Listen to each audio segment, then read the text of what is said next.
George, I didn't want to throw something at you, but this seems to be related to what you just ran down. And again, I just pulled this up, but the headline reads, and this is coming from Sportskeeda.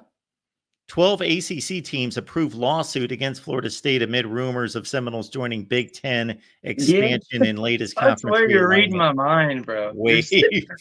I was sitting here thinking, because that happened, I believe, on Friday, and I was literally thinking, I guess we could bring that up. I'm not sure if he's talked about it yet, but yeah, Matt Baker with the Tampa Bay Times, one of the guys who's really been doing a good job of tracking down these legal documents and things like that. Him amongst some other people for months, ever since that meeting happened to vote. It was the vote to sue Florida State. That's what it's talking about. But ever since that happened, he has been searching doggedly, putting in FOIA requests in all the different states and everywhere else, trying to figure out the minutes for that meeting, find out what was said, who was there, who said what. And he has finally gotten the answer to that. We finally got for sure who the third team was to vote against suing Florida State. And I kind of misspoke, so I'll start from the beginning. Clemson, they did not attend. They refused. They were asked. They didn't vote. Florida State, it obviously wasn't there. UNC, that would be the third school. They showed up and they did, in fact, vote Florida State, if I'm saying this right. But yeah, there were three teams that were against, suing Florida State, which is Florida State, North Carolina, and Clemson. All the rest of the ACC, we know for sure the other 12 teams were for it. And with the 15 team number listed in there, that tells me that Notre Dame as well, got to vote in that, got to vote to sue Florida State.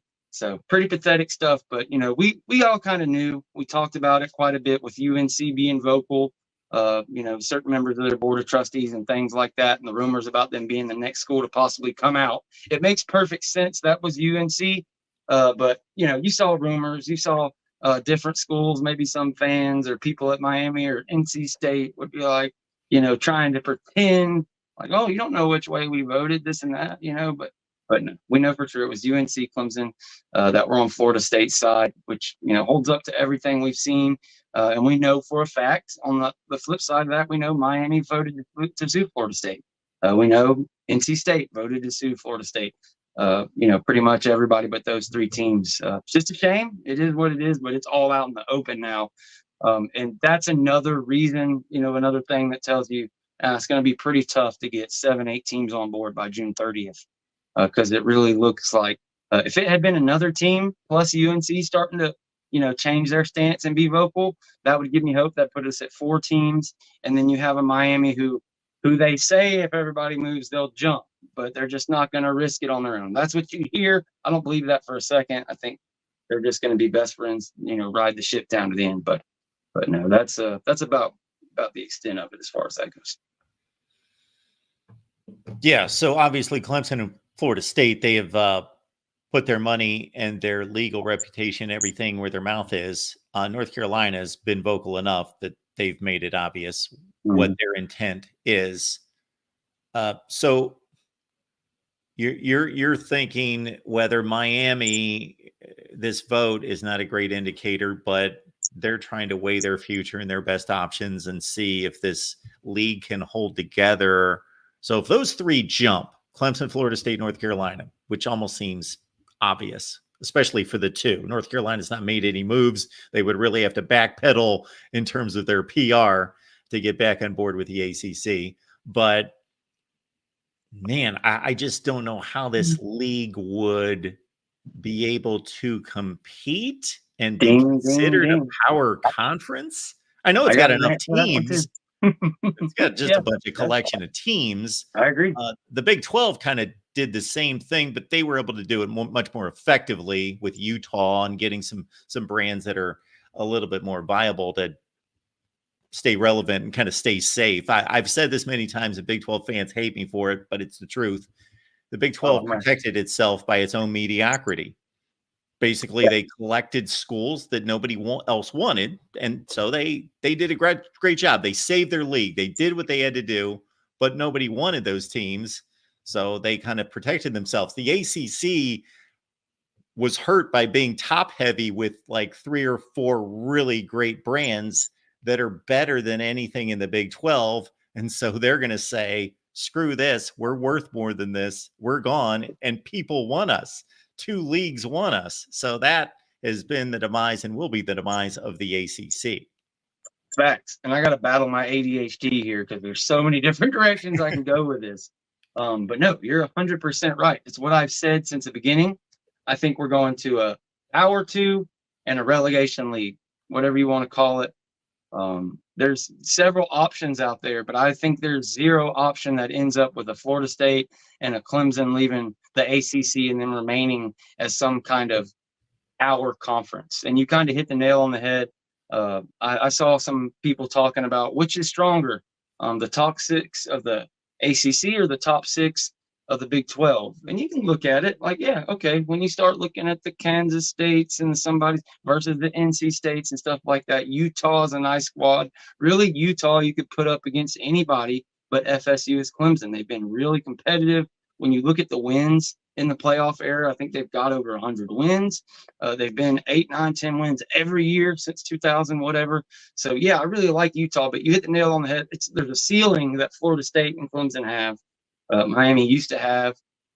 It's just different. So that's the separator there between all of the Big 12 and the ACC. I agree with you 100%. Once FSU and Clemson leave, Big 12 and the ACC are going to have to either get together and form like this just awesome relegation league that is just absolutely the third best thing out there, or one's just going to have to die and swallow the other.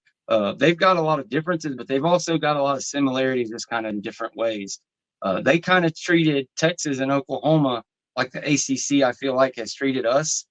But it's like almost like they knew they didn't have them locked in. They knew where they were going to leave. They're just kind of like, screw it, we've got our other plan moving forward. And as you said, yeah, they did a pretty good job getting Utah, UCF, some of these different schools that came over. But I think that the biggest thing, the biggest difference is those legitimate championship contender teams at the top of the SEC, at the top of the Big Ten. That's what makes the difference. That's what put the Big Ten, the Big Ten, before they made all these changes, it was Ohio State, Michigan, and Penn State. Those were your 3 title contenders. That's what carried it. And yeah, that's a problem. Big 12 lost both of theirs, and as soon as ACC loses both of theirs, they're going to be in the same boat. They had a chance. They could have talked. The Big 12 and the ACC could have got together and said, let's figure out a way to merge, keep the good teams, keep Oklahoma. Imagine Oklahoma, Texas, FSU, Clemson, etc. That could have worked, and that could have been something that could have competed against the SEC and the Big Ten. But they were both, whatever, resting on their laurels, whatever the case may be, they decided not to do it. The Pac-12, I don't really know anything about California enough in this. The Pac-12, exploded. I haven't been doing much research on that, but same thing with them. They had all these opportunities to do things. They lost their whole conference. To the Big 12's credit, they saw that happen and they moved. Like, they really tried to improve their conference. The ACC saw it and just figured, how can we finagle? How can we call on FSU into being here? How can we make sure we have this many teams if they leave to get that ESPN money? But I agree 100%. Ultimately, it just comes down to the kind of 2 teams at the top. If you don't have one of those guys, which Utah could become that guy, they're the closest out of anybody to have a chance. But outside of that, it's just, you can argue top 40 teams, and that's great. But that's been the ACC's problem. ESPN, the committee, nobody cares if you're actually a top 40 program. You got to have a national title contentions or either be in a conference heavy with those guys to get the quote unquote perception. This is not the time or place for it, but I think you saw something that I posted about a week ago, because there was a story at ESPN, I believe, that outlined the revenue share of all the conferences this past year. And it would surprise a lot of people. The Pac-12 made like $100 million plus more than the Big 12. They were just mismanaged. They completely were blindsided, did not read the tea leaves, didn't understand what was going on. They could have scarfed up the few quality valued members of the Big 12. This could have happened completely in reverse, but they botched that. But this is not a time for that. But it goes to show you, number one, that the ACC is in a tough spot financially because those numbers, that this is before the new deal kicks in for the Big Ten and the SEC, the Big Ten in particular. This is before that, and it's still just not even comparable. The other thing that I think you're making a distinction on that people have to realize when we get into these conversations about, and people are aligned to their teams and they get offended when you basically put their team in a certain category to say they're just not a TV draw. You love your team. We appreciate that. I love Purdue fans, Kansas State fans, Stanford fans. I love you. I love when somebody calls me and they're like, I'm a Wake Forest fan. That's awesome. That is awesome that you can love college football and watch Wake Forest every year. I think that's phenomenal. That's awesome. I get sick of talking to Georgia and Ohio State fans every day. But facts are facts. And you got to make a distinction as well. There's a connection, obviously, between winning and how popular the brand is and the money, but it's not always lined up. You know, if we were sitting here 5 years ago and we were talking about Texas, we'd be talking about they haven't done anything on the football field for 10 years, but they're still Texas and they still make a ton of money and they're a brand. So there's a difference there because a lot of Big 12 people, they get offended because they'll be like, well, Kansas State's a really good team and they're really good. Absolutely. They are doing a great job there. They're doing a great job. They don't draw big numbers on television, and that's what matters. There's a distinction there. How well you're doing in the field versus how popular your brand is and how much value you bring to TV networks. And as aggravated I get as people that harp on high school recruiting and you got to do it a certain way. There is no certain way to do it in this day and age, but there is a level of talent you're going to need to survive a playoff or just be at that extra top level that just, you know, Kansas, regardless of how good their coach is, it's going to be tough. It's just going to be tough to get those guys out there. So we'll see. And Oklahoma and Texas, like you mentioned, even when Texas wasn't great, they've always had the ability to bring in those guys. They've always had the ability to bring those top level guys in. So we'll see how it goes down. I just want my team to get paid. And just before we move on, like we talked about, you know, what happened to the Pac-12, what the Big 12 did, what the ACC is currently doing. These guys, both the Big 12 and the ACC, when Oklahoma and Texas, when Florida State and Clemson are going to you and you're saying, like, look, we got to do unequal revenue sharing. We've got to do this. We've got to do that because the numbers are going up like crazy. They could have went in their damn pockets to figure something out. They could have took a hit and paid Florida State and Clemson $60 million this year.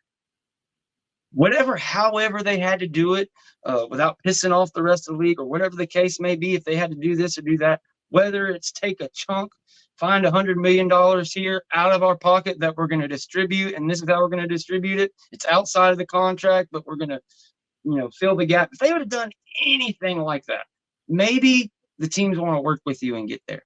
But when it's just, you know, piss on you, piss on you, piss on you, piss on you, pissing on you, and telling you it's raining, like, there's just only so much you can take, and it is what it is. We're at that point. Time to get the heck out of there, and no more of these posters with FSU down in the dirt. Well, let's understand this.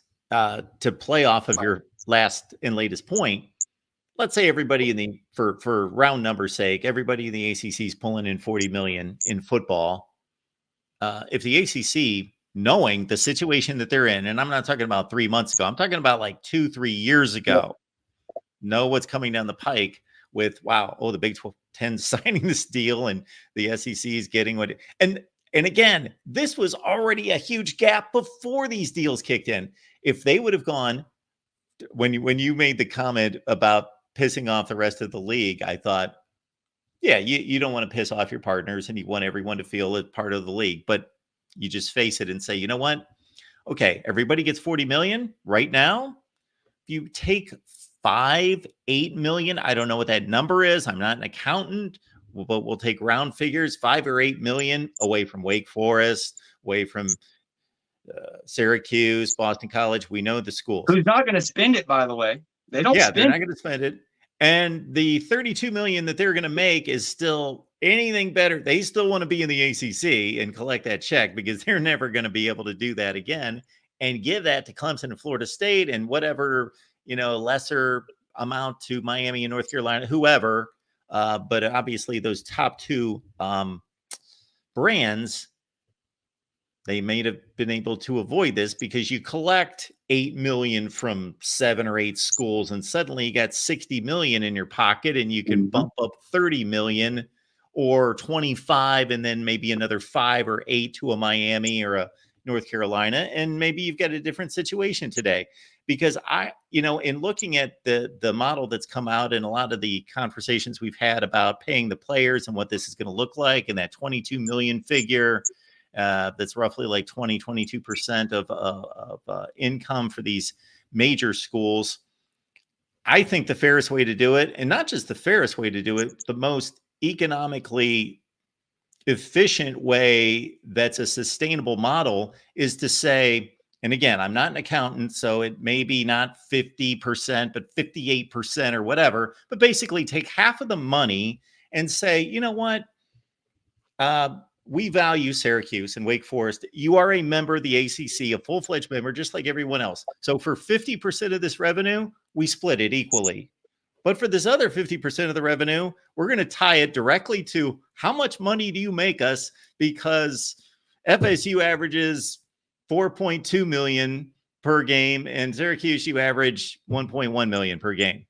And do the math, and you got the accountants, they figure it out and say, that's the split. There you go. And we'll look at it again next year. And it might be changed a little bit, but it'll probably be about the same. And that's what we'll do.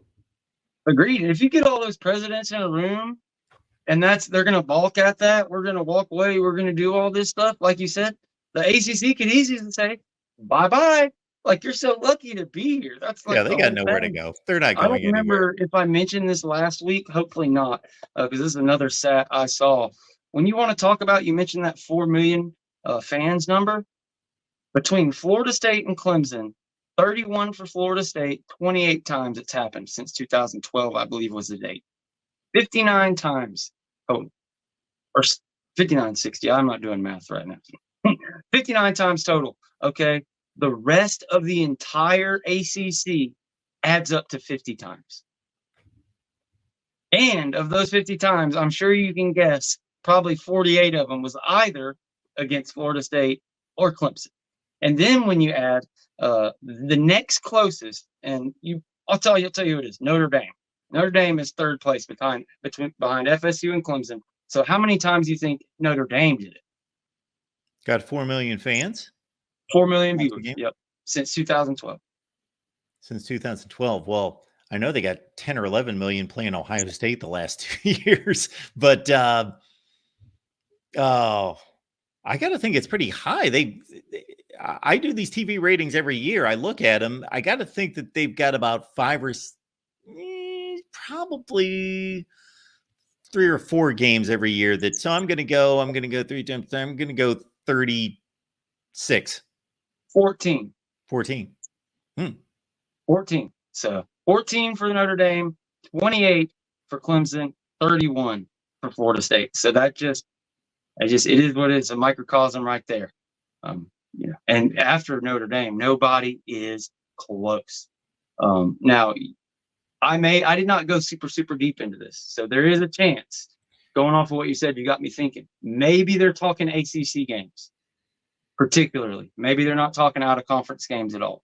Yeah, maybe it's just ACC. So I would have to go look at that. And they play half the games every year. That would put them right in line with Clemson and Florida State, playing 5 instead of 8.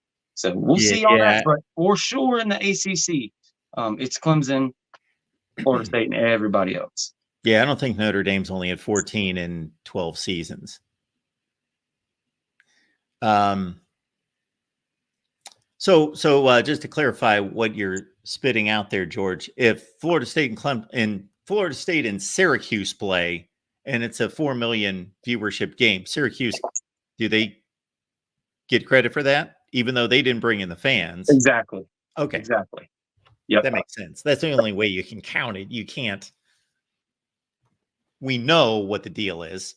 Actually, Syracuse draws fairly well. Actually, nowhere close to Florida State, I'm not saying. But folks, if you're into TV ratings, I'm telling you, I break these down every offseason. You can go over on the national main channel and just look up TV ratings, and you can find every single breakdown, every conference, and put them all together, and it's there. Okay, here all right. So it was FSU Reddit that posted it. 2023 AC. Okay, no, I'm looking at the wrong one. That was just this year. We can give, since I gave the since 2012, just this year, Florida State had 11, Clemson had 6, Louisville had 6, Miami had 5. This one doesn't count Notre Dame. Sure, man. If I figure that out, I will get back to you. Oh, here it is. Here it is right now. AC school appearances in regular season games with 4+ million television viewers, 2012 through 2023. Source: Sports Media Watch. And Florida State has about 32, like I said. Same thing for Clemson, around 30. And again, Notre Dame is not on that one. So, yeah, wasn't able to confirm that, but definitely confirmed the Florida State and Clemson numbers for sure. So we'll get back on to you guys on that one. This one is off the beaten path, but I'm going to respond to this comment very briefly. Keith from Spring Hill. Mark, has anyone seen Jason? I believe you're talking about our buddy Jason Parker, who used to be on the show. Since Mike Norvell turned down the Bama job, I remember he wanted CMN to get the Willie treatment. Okay. First of all, I haven't seen him since then. For anybody wondering about Jason, Jason's doing fine. He's doing great. And he is certainly welcome to make a guest appearance at any time. So there's nothing wrong there. Jason had other things going on and he moved on. I just talked to him maybe a month ago. So Jason's doing fine. Yes, Jason and I would get into almost weekly arguments because he believed Willie Taggart was not treated fairly. I didn't dispute that part of it, but I said, if you made a mistake, and not that they didn't make a mistake with Willie Taggart, but I understand they only give him a year and 9 games. Was that what it was? They only gave him 1 season and 9 games. So they pulled the plug rather early, but that doesn't mean you do that with every coach. Every situation's different, number one. Number two, if you make a mistake, or again, I don't think it was a mistake, but if you say, you know what, it really wasn't fair to, we know how it was going down, but it really wasn't fair to not let him complete another season or maybe even go for a 3rd season if you were going to be fair about it. But that doesn't mean you say, okay, well, we got to do this for everyone. And so Mike Norvell, 9-12 or whatever his record was, 8-13. I think it was actually a game worse than Willie Taggart at the time. Pull the plug. He's done because that's our standard now, because we did that to Willie Taggart. We got to do that with every. No, you would be a moron. You would not know how to run a business doing that if you just made some hard and fast rule, because guess what happened? If you would have done that, you wouldn't have Mike Norvell right now. And I was arguing that 3 years ago or whatever the time frame, 4 years ago with Jason every week saying, do not let Mike Norvell go. I wasn't predicting this or saying, I know Mike Norvell is going to be a great coach and one of the 5 or 10 best coaches in college football. But I said, I don't know yet. He walked into a situation that was not the Willie Taggart situation where he took over a Jimbo Fisher roster that was one of the top 10 or 15 rosters in the nation. He took over a Willie Taggart roster that was depleted. And as James has probably better than any of us been able to outline, but I certainly have done my best to say, none of us can realize what it would be like for a first-year head coach. It's one thing if you're Nick Saban and you've got this thing rolling for 15 years and suddenly you've got COVID to deal with. Sure, yeah, that's difficult. But if you're Mike Norvell, you don't even know these guys. You don't know your players. They don't know the terminology. You're trying to institute a new offense and a new defense with new coordinators and build relationships and all that. So that first season, you only played 9 games and the thing was a train wreck for everyone. No, you give him time to show what he can do, and voila, look what has happened.